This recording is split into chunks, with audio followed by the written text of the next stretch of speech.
qual a proposta de arquitetura institucional alternativa, de modelo policial alternativo, de funcionamento efetivo alternativo.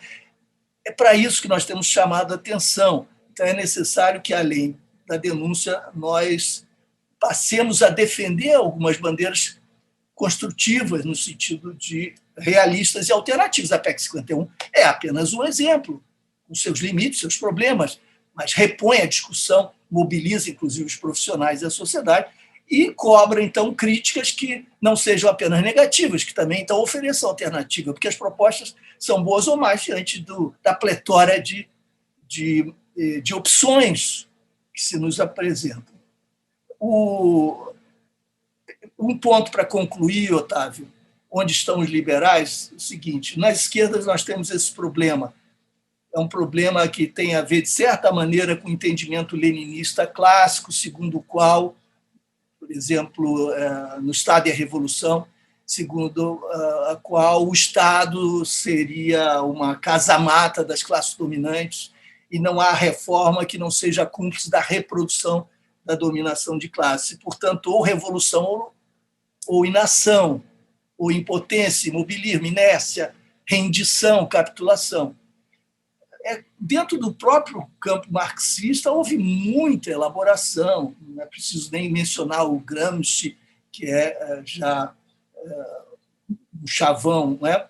Mas há, no campo das esquerdas não marxistas e no campo das esquerdas marxistas, elaborações sofisticadas que levam em conta o século XX. E há necessidade de que se compreenda que esse maquinário é muito complexo e exige intervenções múltiplas, simultâneas, que respeitem temporalidades diversas e especificidades. Nós estamos diante de uma constelação heterogênea que requer, então, intervenções diversas e reconstruções e propostas. As esquerdas têm feito isso em muitas áreas, mas não na segurança. Eu acho que tem essa presença, essa sombra de um velho dogmatismo leninista. Tem aspectos outros mais superficiais, do tipo segurança pública é assunto de conservadores. Aí é ótimo que você lava as mãos e entrega aos conservadores, que estão muito felizes em continuar comandando essa área com as consequências que nós sabemos, e nós fora do campo, né, criticando sem, entretanto, intervir e assumir responsabilidade. Houve iniciativas governamentais respeitáveis, eu lembro do Tarso Genro e do Plano Nacional, né, do PRONAS, que foi muito importante. Nós temos experiências municipais, estaduais e nacionais que são respeitáveis e que servem de referência para discussões sobre limites e possibilidades. Agora, a questão liberal, para mim, é chave. Nós tivemos grandes liberais e, ao mesmo tempo, nunca tivemos um liberalismo que merecesse esse nome, pelo menos no sentido americano da palavra, no sentido, por exemplo, de John Stuart Mill, etc. Há aquelas vozes isoladas. Então, o que é que nós temos, em geral? São defesas do mercado, da livre iniciativa, etc. E, ao mesmo tempo, a adoção de perspectivas absolutamente antiliberais, e não são nem conservadoras, são grosseiras e brutais e tolerantes do inaceitável no que diz respeito a outras áreas, em particular segurança pública. Os direitos humanos são fruto de múltiplas tradições, é claro, mas a Revolução Francesa cumpriu um papel decisivo, todos nós sabemos disso. Uma revolução burguesa, uma bandeira liberal. Se os direitos humanos fossem no Brasil, como são nos Estados Unidos, bandeira liberal, nós sairíamos do gueto. Eu teria saído do gueto, eu não estaria no gueto, eu não estaria isolado, apanhando de todos os cantos. Nós não estaríamos isolados, nós contaríamos com chances efetivas para conquistar a hegemonia na sociedade, na cultura brasileira, com possibilidades. Eu vejo um exemplo, bom, não vou entrar em detalhes, senão a gente vai muito longe, mas eu acho que os liberais no Brasil, no campo político, não merecem esse nome, não têm atuado dessa forma e não têm abraçado o que há de melhor, com todos os limites, da sua tradição. Não estou dizendo que os direitos humanos sejam exclusividade liberal, mas, sem dúvida, a contribuição liberal para essas bandeiras é notável, não pode ser negada. Vou fazer 2 perguntas bem objetivas e rápidas, porque eu soube que você está escrevendo esse livro de ficção sobre o Rio de Janeiro, e esse exercício de futurologia é muito interessante. Imagino que você esteja fazendo esse exercício muito calcado nos dados sobre o presente, né? Então, eu fiquei curioso se é uma Rio de Janeiro distópica, qual que é esse Rio de Janeiro que você vislumbra para o futuro e se está relacionado com isso tudo que a gente está vendo hoje, né? E uma pergunta bem pontual e objetiva, que eu estou muito aflito, em relação às eleições de 2022 para o governo do Estado, né? Como é que você vê a possibilidade de ter uma candidatura compromissada com a mudança do quadro aí político e compromissada com a civilização e anti-obscurantista, né? Qual que você vê a chance para 2022 aí do governo do Estado? Eu te diria o seguinte, falando com o coração, eu diria que sempre há a possibilidade que nós, afinal, venhamos a aprender com os tombos, com os abismos, com as derrotas. Falando com a razão e observando a trajetória até aqui, eu te diria que não há muito motivo para esperar que no Rio de Janeiro a atitude seja diferente de 2002. Nós tivemos nas eleições municipais divisões, né, que inviabilizaram a ida de uma candidatura progressista para o segundo turno. Foi o mesmo processo verificado nos anos anteriores. E eu participei diretamente disso, fiz reuniões, promovi reuniões diversas, com todo o campo democrático progressista, procurando mobilizar quem se dispusesse a trazer alguma contribuição, de modo a que nós superássemos diferenças e construíssemos alguma unidade em torno da salvação do Rio de Janeiro. Essa é uma cidade sob cerco, uma cidade sitiada, e é um Estado sitiado, e nós estamos diante de ameaças fascistas à democracia. Mas o que falou mais forte não foi esse tipo de racionalidade, foram outras racionalidades, compreensivelmente, né? Da ciência política pode dar conta disso, há diversos projetos, interesses que estão em jogo, sobretudo agora com a possibilidade de que a cláusula de barreira efetivamente se estabeleça e portanto, as decisões seriam custosas.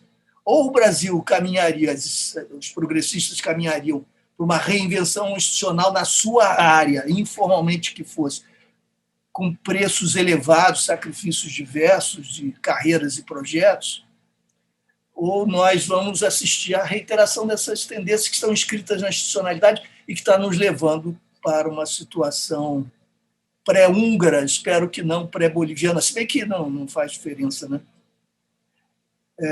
E 2066 é o título, uma homenagem ao Bolanho. Eu escrevi com o Rafael Coutinho, um projeto nosso, da dupla, e o que eu posso te dizer? Eu gostaria que fosse o Rio de Janeiro utópico, mas não é. É mais uma espécie de imaginação colocada a serviço de um cálculo. O cálculo é da extensão dos caminhos que estão em curso, das tendências que estão em curso no Brasil e no Rio. Então, o quadro não é muito simpático, não é muito favorável, isso tudo no contexto de uma catástrofe ambiental que já está contratado, um cataclismo que já está contratado. Então, não é uma situação muito favorável, não. Como você falou do bolsonarismo avant la lettre, colocado em toda a discussão de autonomização, te perguntar, é para você refletir, você tentar avançar, se pós o primeiro período de bolsonarismo, tá? Sobretudo com o mercado aberto, né? O mercado com a moeda do direito à vida, né? que é histórico nosso, né? que você detalhou, tá? Se não há uma pressão absolutamente, por um lado, paradoxal, tá? Mas, por outro, não creio que seja, de que isso que o Bruno acabou de falar do obscurantismo, atrair, em função da agenda de segurança pública, parte do pensamento do centro para uma agenda que seria hegemonizada pela extrema-direita. Meu ponto é, a segurança pública não é um dos principais vetores de uma possibilidade, que eu espero que seja baixa, da extrema-direita voltar a ganhar a eleição. Nós, do campo progressista, seguimos subestimando a agenda de segurança, você é um dos bravos construtores desse processo como um todo, não conseguimos fazer o diálogo, e tanto do ponto de vista das falsas sensações de segurança, como da agenda de costumes que se redesdobra, né, no emprisionamento e no extermínio dos negros, parece que esses dois vetores derivados da autonomização da Polícia Militar geram um efeito de gravitação, trazendo do centro para a direita parte das opções da vida política brasileira. Como é que você pensa isso? O cenário do jogo político organizado por esse vetor de entendimento e resposta sobre o campo da segurança pública. Eu creio que você está certo, é isso mesmo, e nesse sentido nós não temos nem propriamente uma descontinuidade, havia, né, uma tendência nesse sentido que foi intensificada pelo bolsonarismo, e, portanto, essa atração se torna maior. Aí alguém perguntaria, mas esse não é um paradoxo, porque nós temos resultados que podem colidir com expectativas favoráveis, etc. Mas a política, de um modo geral, e nesse caso a nossa e nessa área em particular, não é regida pelas evidências, por argumentos racionais trocados habermasianamente, né? Então, nós temos pedras lançadas e aí as performances acabam sendo mais importantes. E para falar sobre performance e o simbólico no bolsonarismo, eu escrevi um livrinho e não daria para aprofundar aqui, mas o fato é que você tem razão. Esse processo está em curso, mas a gente deve discutir também a problemática inconsciente, simbólica e as dimensões performáticas das linguagens mobilizadas pelo bolsonarismo, que não estão trocando conosco evidências. Mas você está certo. Por que é que nós temos esse apoio enraizado? O que as pessoas estão expressando quando elas apoiam essa política? Não é nem essa política, esse desenho institucional, essa situação, não é? Onde a gente tem milícias, a gente tem esquadrões da morte, a gente tem execuções extrajudiciais. O que o punitivismo, para dar um nome para esse fenômeno, ele está dizendo e que nós, os progressistas, não temos resposta? O que é o punitivismo? A minha pergunta, para trocar, o que é o punitivismo? É uma demanda da população por justiça? Ela se sente injustiçada? Ela se sente insegura? E nós, ao invés de acolhermos e dar algum tipo de resposta, nós ficamos falando de conter a ação policial, falando de direitos humanos, e a gente quer uma agenda desarranjada, desencontrada dessa agenda da população, e por isso a gente não responde a isso, e todas as respostas políticas que existem para isso estão no campo da centro-direita para a extrema-direita. O que as pessoas estão pedindo quando elas estão assistindo o Datena, quando elas estão elogiando a rota nesses sites? O que elas estão pedindo? Elas estão pedindo justiça, e como é que a gente consegue atender isso de uma maneira diferente do que a extrema-direita está fazendo? Eu queria primeiro mencionar um documentário que eu assisti recentemente e produzido por um jovem sociólogo americano chamado If I Give My Soul, e é um professor chamado Andrew Johnson, publicou um livro com o mesmo título sobre pentecostalismo, conversão no pentecostalismo dentro das prisões, né? Eu estou mencionando esse documentário porque eu vou circular aqui entre vocês, eu acho que seria do seu interesse. Eu sempre me apresento um pouco em termos de lugar de fala, né? De onde que vem a minha pergunta? Vem de uma pesquisa de campo de muitos meses numa periferia, antropólogo também, né? 18 meses na quebrada da quebrada da quebrada de Salvador. E nessa ocasião eu tive algumas oportunidades de trabalhar de conversar e me relacionar com policiais, vários deles, inclusive o que eu tive mais próximo, afastado definitivamente por conta de doença, por conta de saúde mental, deprimido, enfim. Mas eu me lembro particularmente de uma conversa que eu tive com um policial de uma patente mais alta e com interesse meio sociológico, e por conta disso a gente fez uma viagem longa de ônibus a Salvador e ele me deu uma tese dele sobre o problema da polícia, né? Uma tese meio psicanalítica. Eu queria, de repente, ouvir a sua opinião em relação a isso. Ele fala que a polícia reproduz, de certa forma, a sociedade brasileira, porque existem duas polícias, né? Existe a polícia do pobre, que para você entrar você precisa fazer um exame com conhecimento do ensino médio, e existe a polícia do rico entre aspas, né? Ou seja, da classe média, etc., que se interessa pela polícia, e daí você precisa ter conhecimento universitário.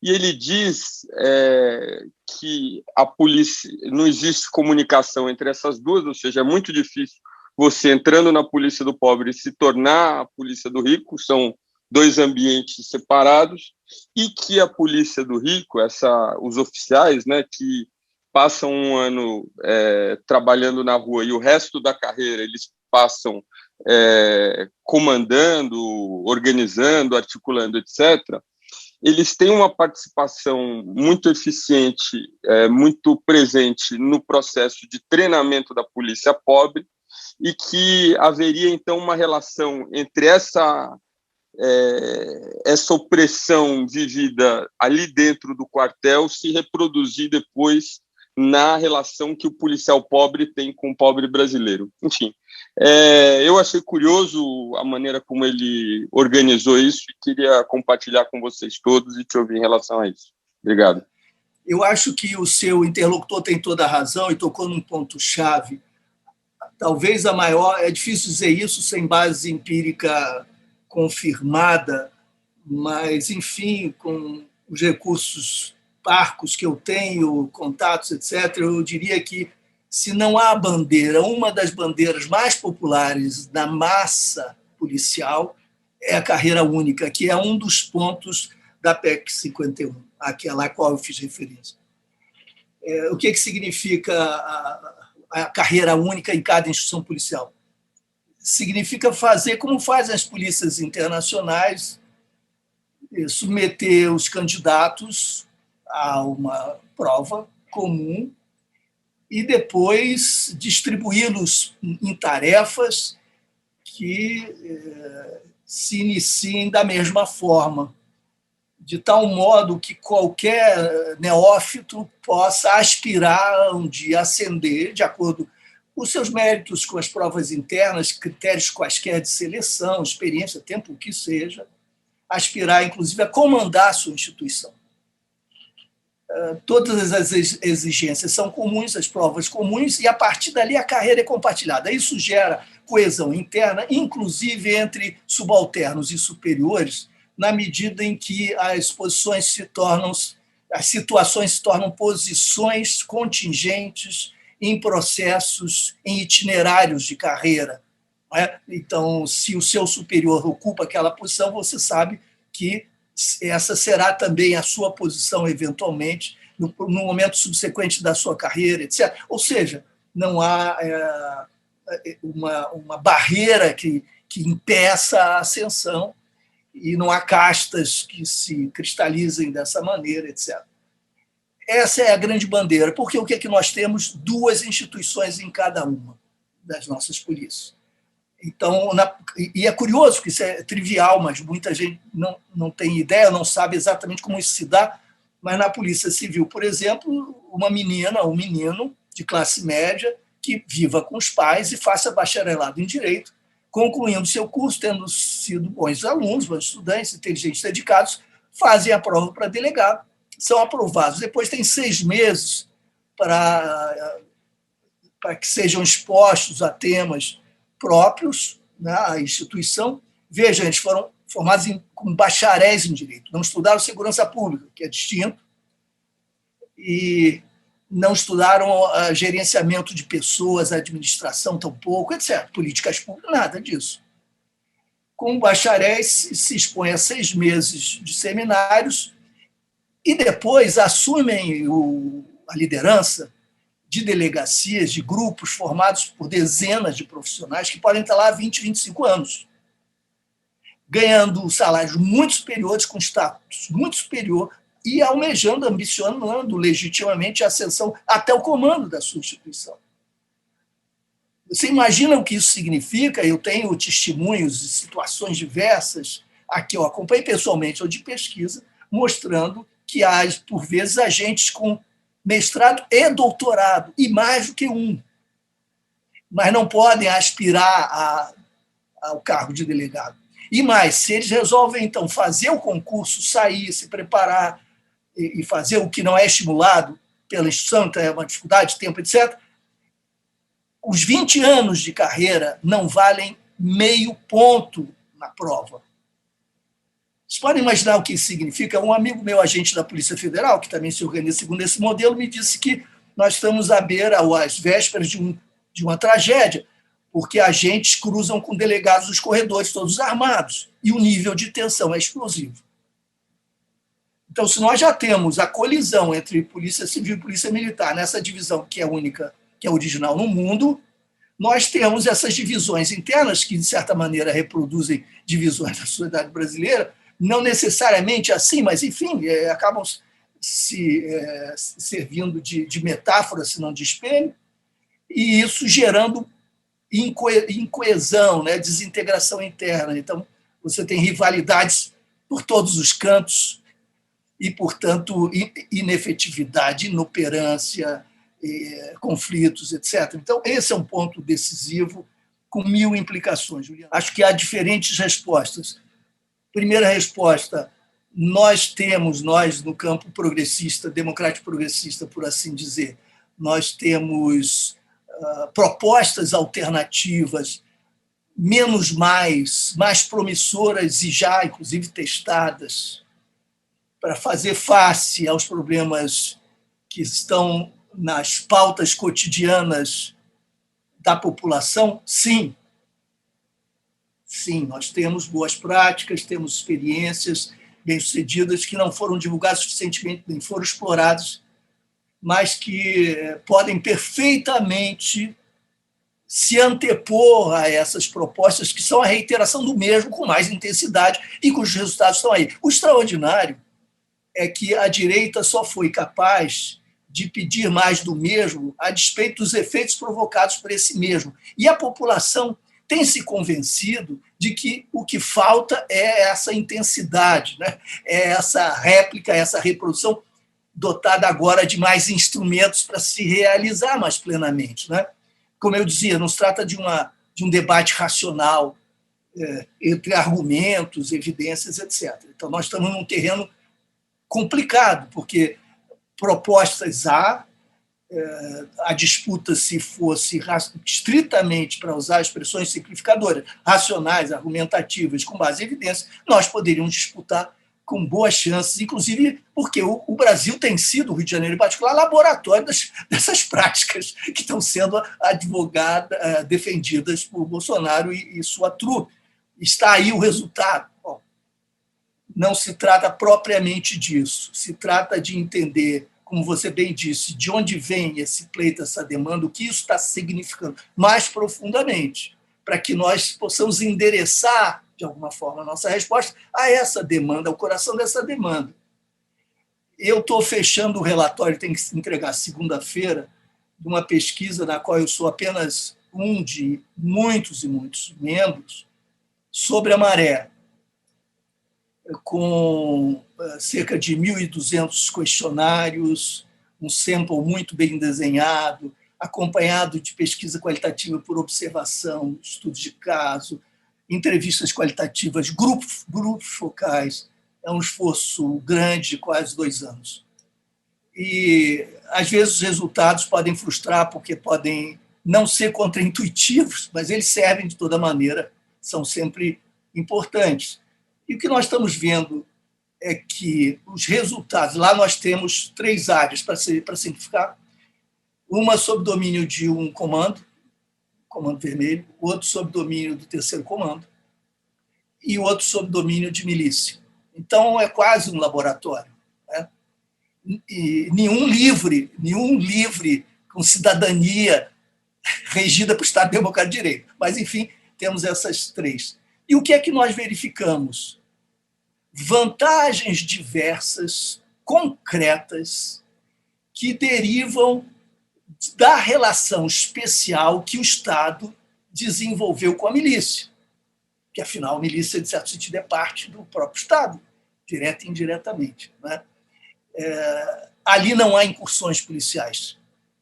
Não havendo incursões policiais, a grande fonte de instabilidade e medo, e a maior de todas, deixa de existir. E as consequências, os efeitos, são exponenciais em várias áreas, em várias esferas. E é curioso, quem começasse a examinar dados de forma superficial e descontextualizada diria: então a milícia é muito boa, ela produz uma série de efeitos positivos, veja aqui, veja lá, veja a percepção. Examinando com maior profundidade, o que se observa é que ali é a área em que o Estado não promove barbárie, não incursiona de forma irresponsável, criminosa, não gera mortes, etc. etc. Isso aponta numa certa direção, há uma certa disposição, às vezes, de contar com algum tipo de estabilidade, mesmo que ela decorra do pior dos mundos, da degradação institucional, da articulação de chantagens diversas, não é? Mas promovendo pelo menos um mínimo de previsibilidade para o cotidiano. Né? Esse é um fator. E o último, se me permite, tentando abreviar, porque isso eu acho realmente muito importante e dialoga com a questão de fundo, me parece, do Pablo, é o seguinte: eu acho que o bolsonarismo, não respondeu à demanda por ordem apenas na dimensão da segurança, mas por uma demanda de ordem muito mais profunda, numa dimensão ontológica, eu ousaria dizer, escrevi sobre isso no Brasil Seu Duplo, da Noite Feroz. Eu quero dizer o seguinte: nós vivemos, claro, sabemos, não vou entrar nisso, a era da incerteza, da indeterminação, imprevisibilidade, a economia, inclusive, digamos, intensificando os fatores da indeterminação e essa insegurança que se expande. E está em curso uma verdadeira revolução emancipadora, que eu valorizo muitíssimo, e cujo ponto de partida é a dissociação entre corpo, gênero e sexualidade, e que dá lugar a experimentos diversos, performáticos e de reelaboração estetizante, se vocês quiserem, de si mesmos, dos sujeitos, de tal modo que se dissociam efetivamente corpo, gênero e sexualidade, o corpo deixando de ser um destino, o gênero deixando de ser o jogo de cartas marcadas com uma taxonomia previsível e encarceradora, por assim dizer, né, da criatividade pessoal, e a sexualidade se abrindo para experimentações derivadas do que seria aquele núcleo gramatical original. Isso é assustador para o macho, e o macho pode ser a mulher, para o patriarcalismo que nos conforma, que conforma as subjetividades frequentemente. As respostas religiosas populares são tentativas, eu acho, não apenas isso, pelo amor de Deus, é claro, de buscar ancoragens ontológicas nesse mundo tempestuoso de transformações e de imprevisibilidade. Mas quando essa demanda mais funda é respondida por um ator político com algum carisma capaz de simbolicamente responder a elas, inscrevendo na política, na institucionalidade política, essa resposta, então nós temos um enlace muito importante. Que resposta é essa? Essa resposta é a restituição das figuras, digamos, arquetípicas do macho e das instituições que lhes são afins, que estão dadas na estrutura mesmo do patriarcalismo. O que é o amor aceitável, o sexo aceitável, o que é a família, o que é homem, o que é mulher. É como se houvesse uma restauração para o que efetivamente a natureza é em sua essência, a qual expressaria a vontade divina desse Deus de Primeiro Testamento. Ou seja, há uma sobreposição no campo ontológico entre a vontade e a disposição divina, a natureza e a essência, que finalmente se consagram na unidade dessas figuras que são as figuras do patriarcalismo. É essa segurança, no fundo, que é oferecida. E quando nós brincamos dizendo que se trata de pautas de costumes, que o tio do churrasco saiu do armário, que, enfim, as atitudes racistas, misóginas, homofóbicas proliferam, mas que isso é espuma, que isso é epifenômeno, que isso é apenas cortina de fumaça para a agenda neoliberal, acho que é um enorme engano. A agenda neoliberal é evidentemente fundamental, mas essa outra agenda é crucial, é estratégica, e ela dialoga com a vida e a morte, com a segurança pública, com a justiça entendida como vingança e, portanto, punição. Ela cria embaraços simbólicos para que nós ultrapassemos essas fortificações.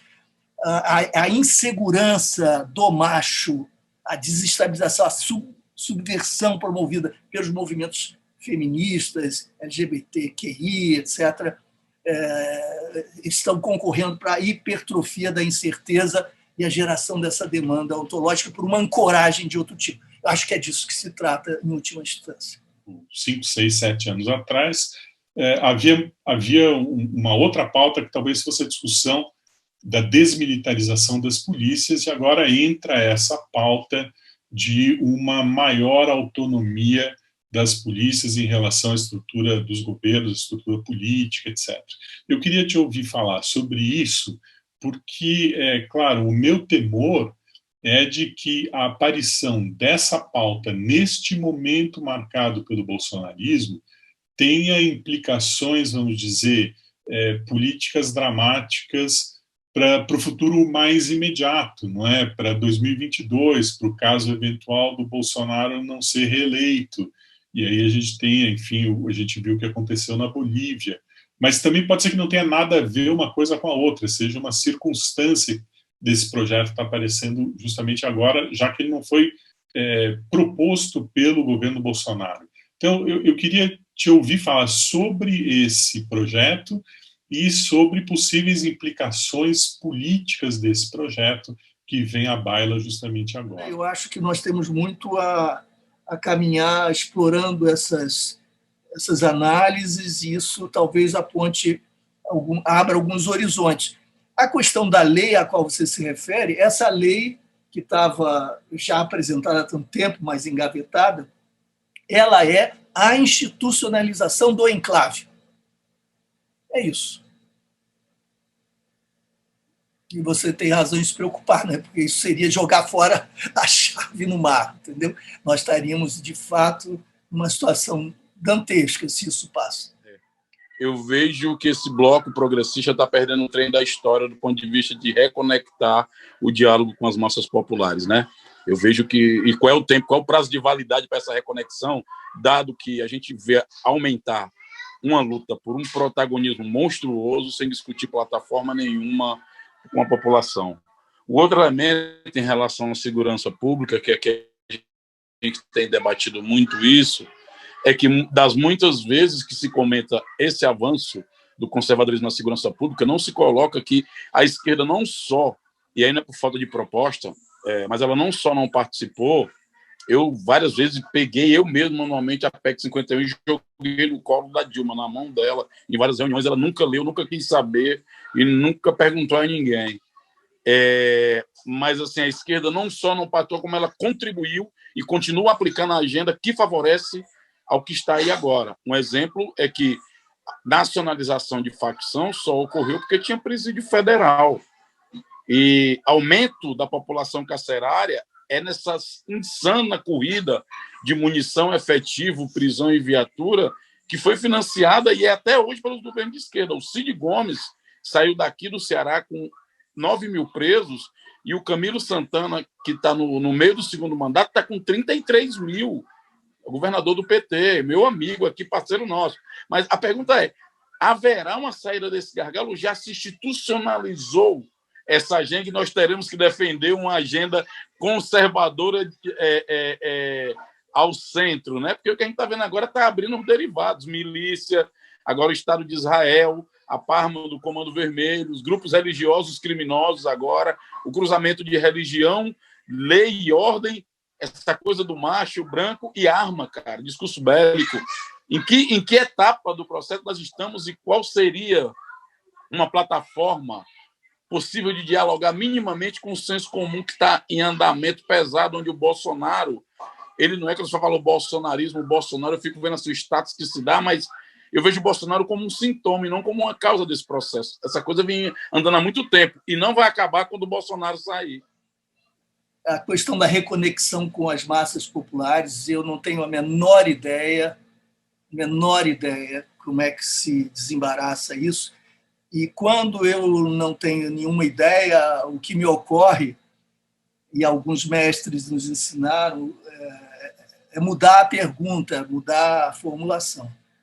Porque, definida nesses termos, seria preciso que a gente soubesse o que é conectar e se a gente já teve conexão. Uma coisa é ter voto em certas circunstâncias, ter apoio a certas políticas. Outra coisa é estabelecer conexão que supõe não só comunicação, mas uma certa organicidade. Nunca aconteceu efetivamente, né? Nós não investimos nessa organicidade. Uma vez dirigindo o processo, o que se impõe à governabilidade são as condições de preservação do mínimo de estabilidade.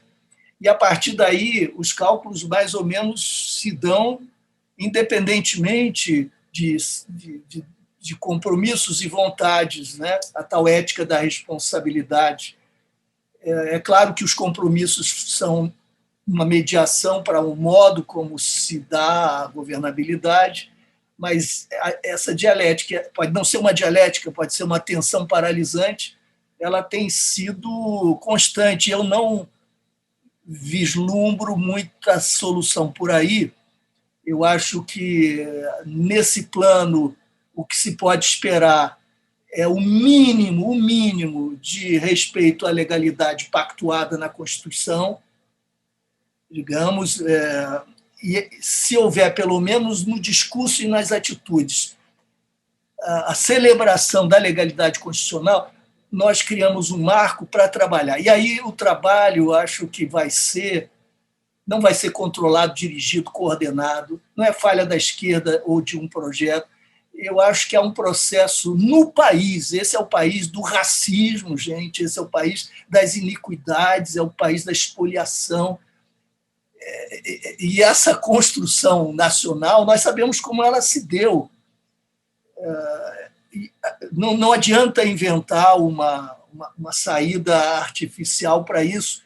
Nós estávamos com a ilusão de que, controlando o Estado e, de alguma maneira, navegando na direção da inclusão, nós acertaríamos as contas com a história. Eu acho que isso está em pauta. Evidentemente, isso é uma pré-condição, mas está longe de ser suficiente. Não adianta ficar olhando para 22, a gente está aí, 21, a crise sanitária, a crise econômica, a crise social. Aliás, Zé, a gente conversa muito sobre isso, né? Você tem essa percepção também. A pauta é 21, a pauta é a salvação das vidas e da miséria absoluta.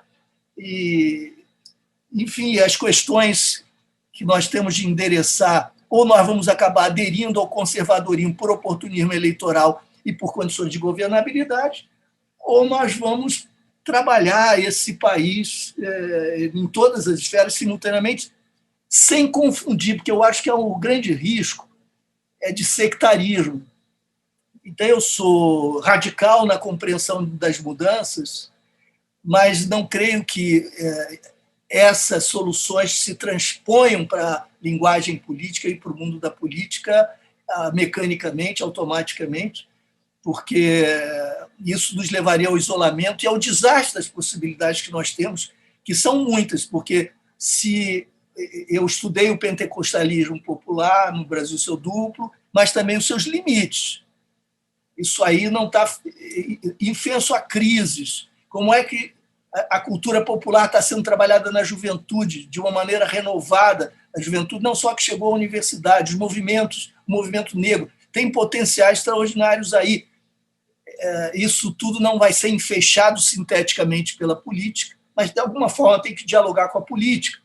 Esse é um processo difícil. Eu quero, com muita sinceridade, eu não gosto muito dessa história de a esquerda tem que resolver, a esquerda tem que fazer isso, a esquerda tem que fazer aquilo, porque a esquerda está fazendo muita coisa, e a esquerda é composta por diversidades, por grupos diferentes, com ideias diferentes, e foi a esquerda que colocou a pauta da vacina desde outubro do ano passado no país. Eu acho que você deu uma aula de como é que a gente tem que operar na vida, não só na segurança pública.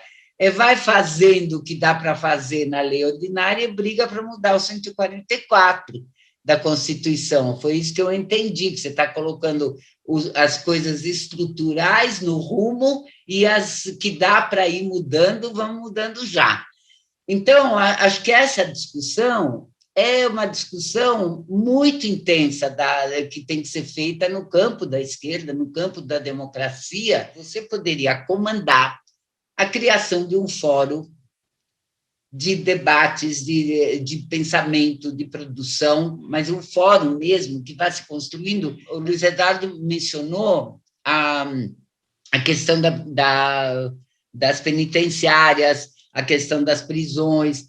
Quer dizer, a gente tem um universo gigante de intervenção e de conhecimento que não é comum. Como é que a gente vai disseminar na sociedade uma compreensão que envolva mais gente se a gente é tão confinado e é tão especialista, não só nisso, mas em outros dados? Por exemplo, nesse período de um ano que nós estamos discutindo todo dia a pandemia, sempre foi colocado como um assunto dos médicos. Não é verdade que a pandemia é um assunto dos médicos, até, viu, Luiz Eduardo, de segurança pública, certo? Os PMs tinham que estar ajudando, tinham que estar sendo vacinados em primeiro lugar, se tivesse uma outra concepção e uma outra sociedade. E te peço que você fale alguma coisinha da história dos evangélicos e dos PMs, porque é assustador o que eu vi, que é pouco, que é uma notícia, uma informação qualquer mais para o norte, que é uma catequese com armas, é algo muito estranho. Então, eu queria que você falasse um pouquinho só disso. É isso mesmo, acho que os fundamentos, o chassi está lá, em certa medida, porque o Brasil não mudou tanto assim, né? A gente continua com os mesmos problemas, às vezes eu me sinto redundante. Há muitos fóruns, há muitos esforços desse tipo, há o Fórum Brasileiro de Segurança Pública, a rede de pesquisadores no Rio de Janeiro, há redes nacionais entre pesquisadores e movimentos, há já muitos espaços e muitos ensaios, muitas tentativas aí de debates, e então já tem uma experiência acumulada, muitas dificuldades, mas, sem dúvida, você aponta para um caminho, e é o caminho que a gente tem procurado seguir. Eu digo a gente porque, bom, todas nós e todos nós envolvidos nesse campo, nesse debate. Eu vou tratar de uma coisa muito, assim, mais do âmbito do micro, né? Que diz respeito ao trabalho do policial, né? Eu queria, assim, ver contigo, assim, o que você já refletiu, o que há a respeito da questão de como esses trabalhadores são avaliados, né? A gente sabe que com a introdução do New Public Management em vários âmbitos do trabalho na esfera pública, uma das coisas que as pessoas são avaliadas é pelo desempenho, né? Você tem várias maneiras de avaliar o desempenho, inclusive aquelas que distorcem de fato o trabalho dessas pessoas. Você já colocou um monte de coisa que distorce, né? Mas, por exemplo, foi feito um estudo na França com policiais mostrando que a parte mais importante do trabalho deles, que não é o nosso caso, como você colocou bem, que é um trabalho de investigação para descobrir de fato os problemas, não valia a pena para eles. O que valia a pena era procurar pequenos delitos para ganhar na sua avaliação de desempenho. E aqui, uma das coisas que você falou, e que eu acho que é ainda pior, muitas vezes o policial ele só pode dar o flagrante. E a gente conhece algumas práticas extremamente distorcidas que, para dar o flagrante, principalmente para droga, você precisa ter uma quantidade X de droga. Então, plantar o flagrante é uma coisa também muito comum e que mexe com toda a coisa simbólica que não vai dar tempo de eu discutir, mas tem questões psíquicas muito importantes ligadas a isso, e eu acho que só reforça essa ideia de uma dominação extremamente perversa com relação ao próprio trabalho do policial da base, né? Eu acho que um dos grandes desafios intelectuais, inclusive, no que diz respeito à segurança pública, é aquele que se refere à avaliação. E há uma história, a gente poderia conversar bastante, uma história no Brasil sobre o debate em torno de avaliação das instituições, avaliação das políticas adotadas e por aí vai.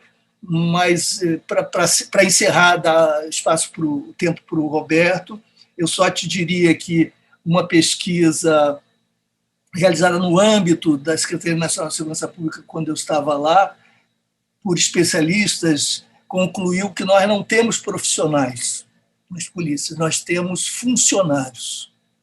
E não há, portanto, e isso ajuda a entender por que não há propriamente avaliação. Você tem uma inércia que se reproduz. Sabe? E a inércia fala mais alto que definições de políticas, com base em planejamentos, diagnósticos. Nós não temos a estrutura de gestão nem nesse sentido mais primário. E isso que se chama avaliação faz parte mais de um jogo de poder interno, de arranjos de subgrupos, e as coisas são até mais complicadas. Mas você tocou um ponto-chave. A sua mensagem, sejamos francos, ela é pessimista. Você tem um tom relativamente pessimista. Eu não esperava nada muito diferente. E a pergunta que eu vou fazer para ela, mas eu queria te guardar para, se você quiser fazer algum comentário na sua fala final, o que é possível fazer para evitar o pior em 2022? Essa é o grande desafio de todos nós. Nós aqui internamente temos muito discutido isso. O que fazer para evitar o pior em 2022? Eu cheguei para o Zé Miguel e falei assim: Zé Miguel, eu participei de uma discussão sobre os Estados Unidos e algum colega meu falou assim: olha, os Estados Unidos, foi uma ótima exposição, ele falou: os Estados Unidos são um país e uma ideia. Eu fiquei com aquele negócio na cabeça, um país, mas é realmente uma ideia, a ideia de fazer América, empreender, liberdade. Aí eu pensei, a França também é um país e uma ideia. A Itália, sim, tem uma ideia consolidada internamente e o olhar externo. E aí a minha angústia diante de um cenário que você mencionou não mudou nada nos últimos anos. Eu acho que mudou muito, porque talvez lá atrás, no Brasil, nós tivéssemos uma ideia de Brasil, né? É um país, mas será que o Brasil hoje, depois de tanta degradação, ainda consegue constituir uma ideia de Brasil? Será que ainda temos condição de restaurar, robustecer uma ideia de Brasil, porque ela está tão esgarçada, né? A visão de um país violento, ao mesmo tempo, aquela coisa da cordialidade que está na imagem lá de trás. Eu acho que o recorte que os antropólogos e as antropólogas fazemos, em geral, é menos suscetível às interpretações mais ambiciosas, entretanto necessárias, porque sintéticas, né? E nós até nos nutrimos no próprio trabalho que fazemos daquilo que, às vezes, vetamos por um certo cuidado em preservar a diversidade, multiplicidades, etc. Eu não sei se jamais houve uma ideia de Brasil para os brasileiros e as brasileiras. Uma coisa é a ideia de Brasil entre as elites e aqueles que, de algum modo, produzem um tipo determinado de discurso que tem curso em determinados canais, afetando importantes áreas do país, mas as ideias, efetivamente, de brasileiras e brasileiros são as ideias do catolicismo, as ideias do neopentecostalismo, do mundo evangélico, das tradições afro-brasileiras, são ideias das sociedades originárias, com suas especulações filosóficas extraordinárias. Então, nós temos essa pluralidade que acabava amarrada numa ordem que se impunha, às vezes não mais pela força do que pelo consenso e pelas vantagens compartilháveis, né, da cooperação em algum nível. E eu acho que essa unidade, a fórceps, já se rompeu, como você disse. Ela era menos perceptível, a ruptura, e não em dois Brasis ou em polarizações superficiais, mas em muitos Brasis, né, fraturados pelas desigualdades, o racismo, etc. Agora, o que eu acho que seria muito ruim para resultar desse nosso encontro seria uma mensagem pessimista ou de pessimismo, sabe, Otávio? Porque eu não tenho esse ânimo ou desânimo, ainda que, ouvindo você, perceba que você tem razão, porque, de fato, o quadro que eu apresentei é um quadro muito negativo, difícil de ser alterado, etc. Mas eu acho que, se nós pensarmos que nós estamos num momento de extraordinária dificuldade e que o nosso compromisso independe da facilidade ou da permeabilidade do real ao nosso desejo, de alguma maneira, eu acho que nós estamos condenados a seguir adiante. E essas circunstâncias, as contingências da história são também surpreendentes, de modo que ser duro no trato realista dos problemas não implica rendição, sabe, a isso que está aí. Eu acho que a própria ideia do capitalismo, há um livro do Mark Fisher que é impressionante, O Realismo Capitalista, em que ele diz: se tornou mais fácil imaginar o fim do mundo que o fim do capitalismo. Nós aqui estamos fazendo um exercício que não é o da imaginação, mas nós estamos lidando com, talvez, o ocaso de um tempo, de uma história, de um mundo, um certo tipo de organização, em que o capitalismo foi regente. Pode ser que nós estejamos próximos do que desconhecemos ainda, e agora vemos, são não as ruínas do Benjamin, né, que contemplávamos retroativamente como o anjo retratado pelo Klee, mas como esses escombros produzidos pela brutalidade da exploração no país, pelo racismo estrutural, etc. Então, que o ânimo se mantenha, o otimismo da vontade, bom carnaval nesse contexto.